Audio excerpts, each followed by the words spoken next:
आज हम बात करेंगे हरे कृष्णा महामंत्र के असली अर्थ और उसकी महिमा के बारे में।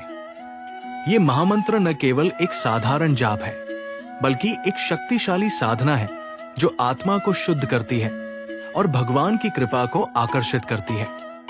हरे कृष्णा कृष्णा कृष्णा हरे हरे, हरे राम राम राम हरे हरे। इस महामंत्र का कोई विशेष अर्थ नहीं है, लेकिन इसके प्रत्येक शब्द का गहरा और आध्यात्मिक अर्थ है। हरे भगवान की ऊर्जा को संबोधित करने वाला शब्द है, जिसे कृष्ण के साथ जोड़ने पर राधा और राम के साथ जोड़ने पर सीता माता कहा जाता है। हमारी परंपरा में पहले माता का और फिर पिता का आह्वान किया जाता है। इस तरह ये राधे कृष्ण और सीताराम को संबोधित करता है। हरे कृष्ण का जाप विशेष रूप से इस युग के लिए सभी शास्त्रों में अनुशंसा की गई है और इसे तारक ब्रह्मन या तारक मंत्र कहा जाता है। इसलिए कृपया हर दिन हरे कृष्ण महामंत्र का कम से कम 108 बार एक माला ब्रह्म मुहूर्त सूर्योदय से 1 घंटे पहले में और 108 बार शाम के समय जप करें। वास्तव में श्रीला प्रभुपाद ने हरे कृष्ण मंत्र का 16 माला 108 जप करने की अनुशंसा की है, जो लोग इस जीवन में गोलोक या वैकुंठ लौटना चाहते हैं। मंत्र 1 गुरु प्रणाम मंत्र। ये मंत्र हर दिन के पहले हरे कृष्ण महामंत्र से पहले एक बार जपे। नमः ओम विष्णु पदाय कृष्ण प्रेष्ठाय भूतले श्रीमते भक्तिवेदांत स्वामिन इति नामिने। नमस्ते सरस्वते देवे गौरा वाणी प्रचारिणे निर्विशेष शून्यवादी पश्चिम देश तारिणे। मंत्र 2 पंचतत्व मंत्र। हरे कृष्ण महामंत्र के हर 108 बार से पहले ये मंत्र एक बार जपे।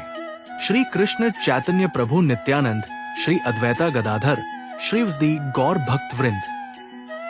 हरे कृष्ण मंत्र का जाप 108 बार करने से पहले पंचतत्व मंत्र एक बार जपना चाहिए।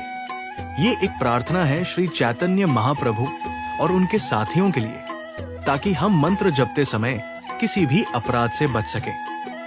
उपर्युक्त मंत्र का अर्थ है, हे भगवान कृष्ण, हे भगवान की ऊर्जा, कृपया मुझे अपनी भक्ति सेवा में लगा दो। ये एक साधारण आह्वान है भगवान और उनकी शक्तियों को, जैसे एक छोटा बच्चा अपनी माँ के लिए रोता है। ये मंत्र सभी वेदों का सार है और भगवान श्री कृष्ण के समान है। श्रीमद् भागवतम में हरे कृष्ण मंत्र की महिमा विभिन्न वक्ताओं के दृष्टिकोण से, जो फल सतयुग में विष्णु के ध्यान करने से, त्रेता युग में यज्ञ करने से और द्वापर युग में भगवान के कमलपदों की सेवा करने से प्राप्त होता था, वही फल कलयुग में केवल हरे कृष्ण महामंत्र के जाप से प्राप्त किया जा सकता है। यदि कोई व्यक्ति हरि के पवित्र नाम का जाप करता है और फिर किसी दुर्घटना के कारण मृत्यु को प्राप्त होता है, जैसे कि घर की छत से गिरना, यात्रा करते समय फिसलकर हड्डियां टूटना, सांप का काटना, तीव्र दर्द और बुखार का सामना करना या हथियार से घायल होना, तो वो तुरंत नरक के जीवन में जाने से मुक्त हो जाता है, भले ही वो पापी हो। विष्णु दूतों का यमदूतों से संवाद। विद्वान और मुनि लोग ये अच्छी तरह से जानते हैं कि सबसे भारी पापों का प्रायश्चित कठिन प्रायश्चित द्वारा किया जाना चाहिए और हल्के पापों का प्रायश्चित हल्के प्रायश्चित द्वारा किया जाना चाहिए। लेकिन हरे कृष्ण मंत्र का जाप सभी प्रकार के पापों के प्रभावों को नष्ट कर देता है, चाहे वे बड़े पाप हो या छोटे।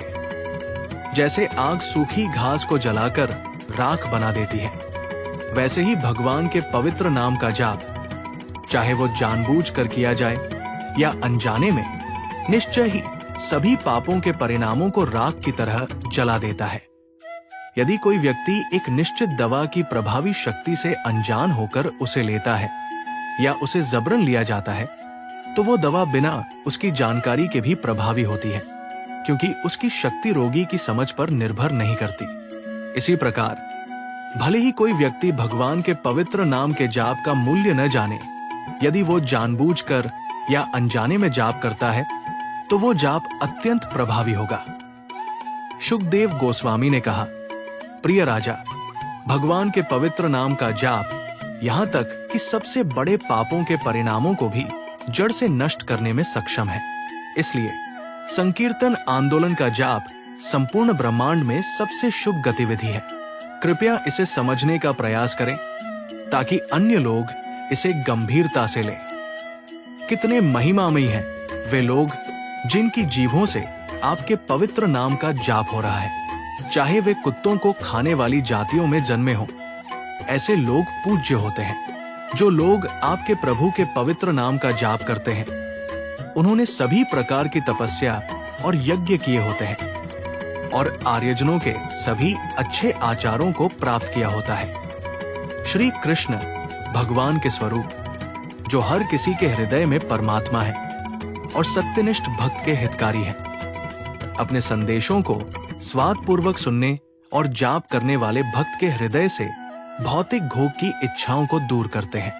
ये संदेश स्वयं में पुण्यपूर्ण होते हैं जब सही तरीके से सुने और जाप किए जाते हैं।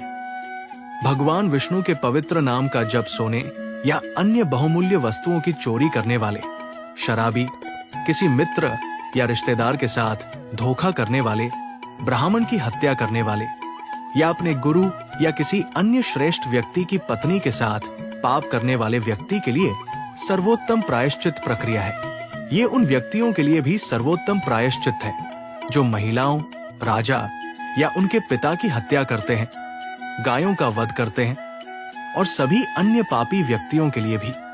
केवल भगवान विष्णु के पवित्र नाम का जाप करके ऐसे पापी व्यक्ति भगवान की ध्यान आकर्षित कर सकते हैं और भगवान ये सोचते हैं, क्योंकि इस व्यक्ति ने मेरा पवित्र नाम लिया है, मेरा कर्तव्य है कि मैं उसे सुरक्षा प्रदान करूं।